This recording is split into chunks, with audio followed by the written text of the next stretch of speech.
100 days of the Modi government, with several leaders travelling across India to point out what the government has done.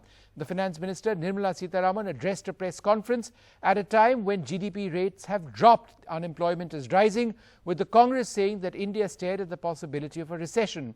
Our second debate: does India stare at the prospect of what the Congress says is a deep recession, or is the dream of a $1 trillion economy realistic?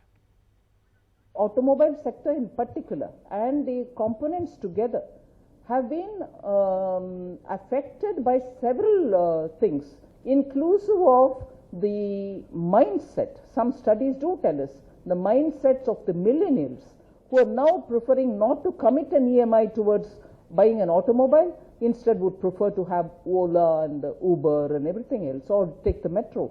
So a whole lot of factors are influencing the automobile sector. We are all seized of the problem. We try to solve it for them. All right, well, joining us at this stage is the former Finance Minister and the former senior BJP leader, Mr. Yashwant Sinha. Sir, thanks very much for joining us. The Finance Minister today said that from infrastructure to job losses to bank mergers, the situation was broadly under control, that the road ahead was positive. How would you respond to this assertion by the government? I would only say that they are coming out with brave words to tackle a situation which is indeed a very deep crisis in our economy, and only brave words will not do. We need strong action on the ground. This is not a situation which can be set right in 2 days, 3 months or 6 months. I have tackled such situations during my tenure in the Finance Ministry earlier, and I know how difficult it is to revive an economy which is lagging. Okay. So I don't buy this argument of the Finance Minister. So as you know, the auto sector is in a real mess. Year on year, month on month, growth rates have completely evaporated. Sales have plummeted. Some reports suggest that in a finite period of time, as many as 10 lakh jobs could be lost. It's a cliche, but the auto sector is a driver of the Indian economy.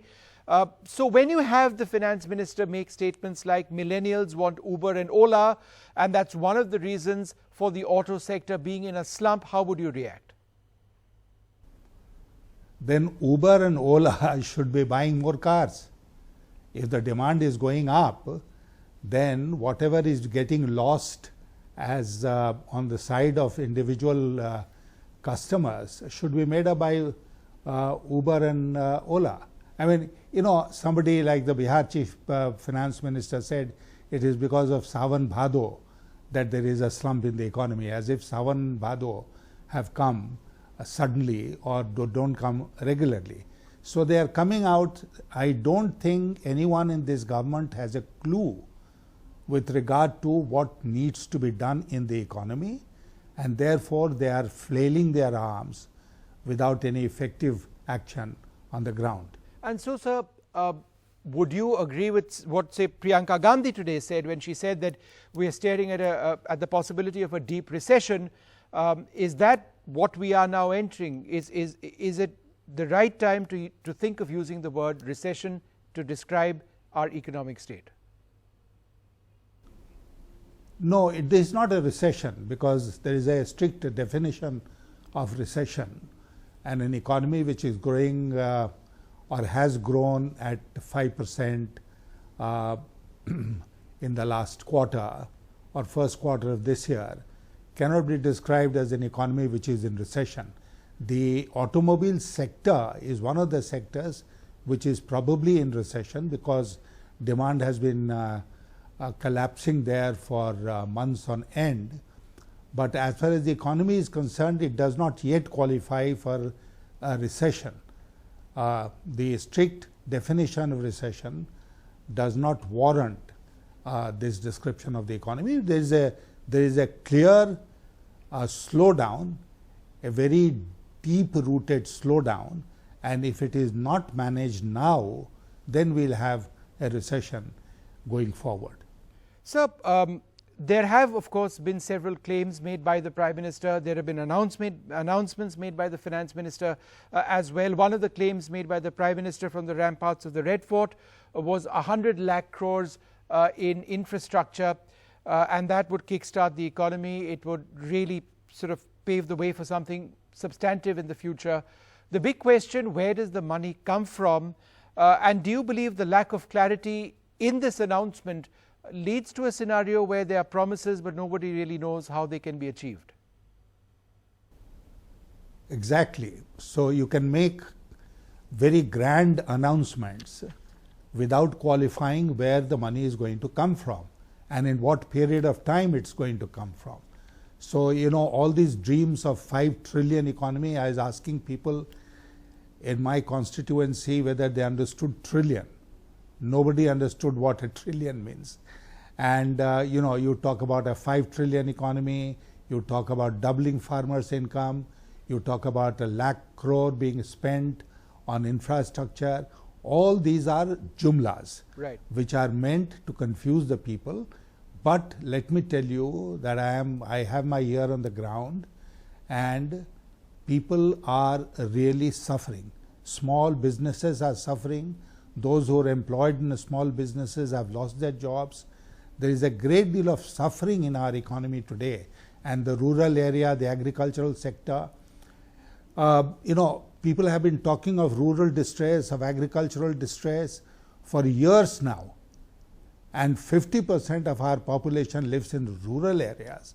And it is now spilling over into the industrial economy of our country, as it was bound to do.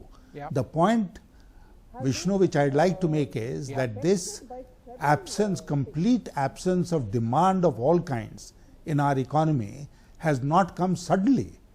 It has been happening over a period of time, and this government was sleeping. It did not take steps to revive demand in the economy. Okay. All right. Well, Mr. Sinha, thanks very much for sharing those views with us. The former Finance Minister of India, Yashwant Sinha, over there, joining us at this stage to look at exactly what this government has achieved from an economic standpoint in the last 100 days. Is it substantive enough? Dr. Pranab Sen, the former chairman of the National Statistical Commission. We should be getting Lalitha Kumaramangalam back up any moment now. Abhay Aima, the head of group equities at HDFC Bank, and Amitabh Dubey with me over here in the studio. Mr. Aima, would you agree that, or do you believe that Mr. Yashwant Sinha was perhaps too negative, that this government has been confronted by a scenario, not all of it is its own doing? They are trying to front load infrastructure, they are trying to address job losses, GST revenue collection, they admit needs attention, but they are working towards it. The Finance Minister today said she understands concerns of different industries. She has met industry leaders from all over the place. They've taken steps on the bank merger, and I could go on and on. So, is the bottle or the glass half empty, or is it half full?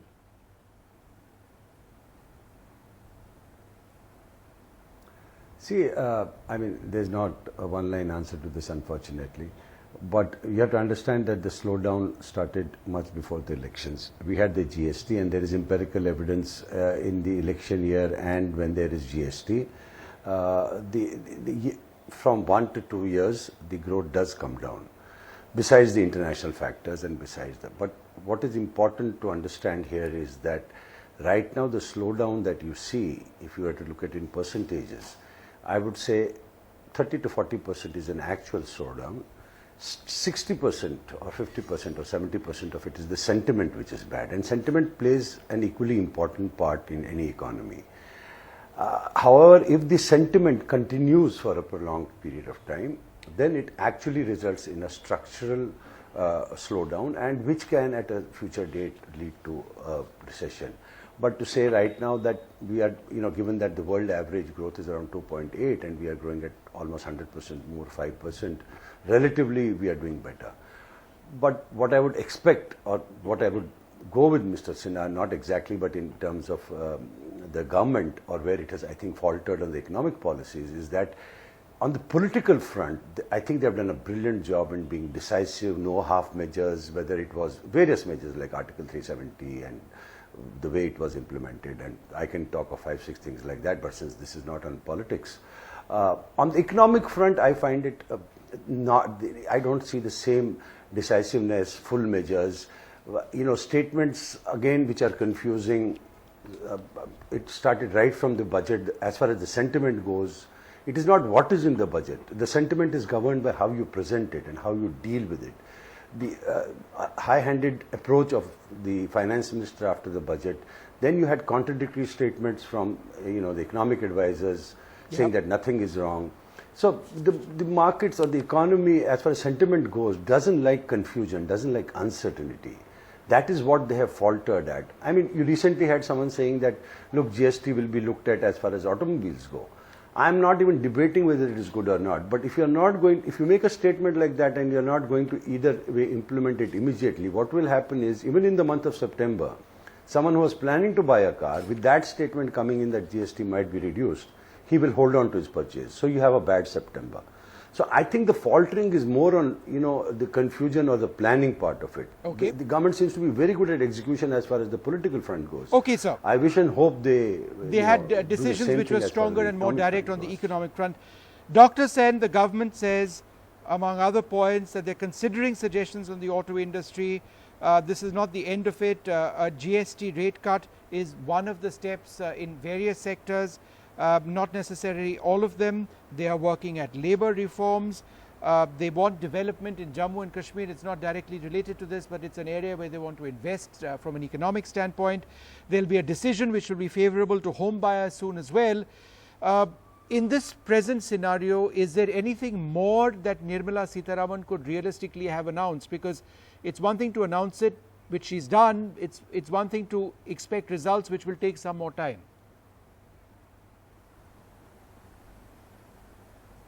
This is the point, which is that there are a lot of good intentions which have been announced. The problem is, the more announcements you make without actually implementing, your credibility steadily diminishes.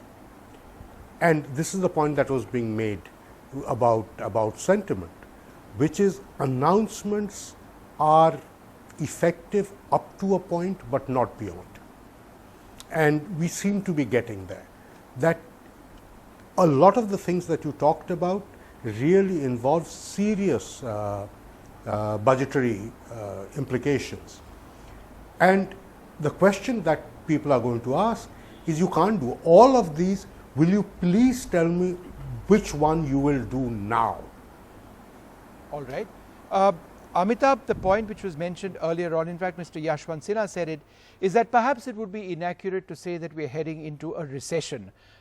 From a technical economic standpoint, that's not the case. So was Priyanka Gandhi perhaps exaggerating a bit in saying that? Look, the fact is that given our track record, our growth record, 5% is equivalent to a recession. It's not literally a recession, but it has a lot of negative impact in a country where you need a certain rate of growth to get a minimum number of people above the poverty line, to have jobs growing and so on. If you look at the fact that unemployment is at a 45-year low, investment is at a 15-year low, we saw that household savings are at a 20-year low. These aren't, it may not fit the definition of a recession, but these are very severe downward trends that the government doesn't seem to have any answers for. So we can get hung up on the technical side of it, but I don't think there's any way of getting around the fact that we have a very serious and fundamental economic problem. And for instance, the gentleman before Dr. Sen mentioned that he wished there was decisiveness in economic policy making. And certainly if you look at the budget, it wasn't decisive. It was a bit of a rollback and confusion. But the fundamental economic problems spring from decisive steps in the wrong direction, namely demonetization and GST. And demonetization, we're still seeing the impact, and the government is flailing because it's unable to come up with an answer to this very huge shock that still has affected households and small businesses across the country. GST was, of course, implemented in a confused and hasty manner, and we still have repeated notifications that confuse businesses and chartered accountants. So to that extent, the government can't, it is true the government looks confused dealing with the problems today, but they do arise from decisiveness in the wrong direction. Okay, but then let me counter that. The Reserve Bank of India's 1.76 lakh crore bonanza for the government, I know it's a questionable move, but the argument is it's meant to trigger growth. Foreign investment norms ease, the super rich tax hike for investors rolled back, angel tax provisions for startups removed, upfront release of 70,000 crore rupees of funds for government banks. The banks are supposed to agree to pass on the rate cut to consumers, SOPs for the auto sector. All of this has been announced so far. How is this all wrong? Well, it's not wrong necessarily, although I personally I feel that the raid on the RBI reserve was wrong. Sure. But a lot of these are either too late, too little, too late, in the sense that the NPA problem has been growing for a while, and the government, everyone acknowledges, sat on it and didn't really do very much. You know, even 70,000 is at the lower end of what the government could have done. The bank merger again seems to be an effort to manage headlines and create the impression you're doing something. The NPAs are once again climbing, and in fact the government's policies on NPAs is once again to hide what's going on, something they criticized the previous government for. So evergreening of small scale industries, their loans is continuing, so the actual number of NPAs is now higher than what it seems like and climbing. So I still feel that they're not striking at the root of the problem with some real structural reform, and it's more a case of attacking the symptoms or making it appear that you're doing something. Right. Dr. Sen, last word to you. Would you agree with what was said earlier on this program, that the present scenario affects sentiment very badly, and even if we have all of these moves, these measures, it's sentiment which has been hit, and that no matter what these announcements are, and perhaps there'll be another round of announcements as well, nothing seems to be done to change that sentiment, whether it's investor sentiment, sentiment of the market, or sentiment of various sectors. Is that the key issue here? Sentiment.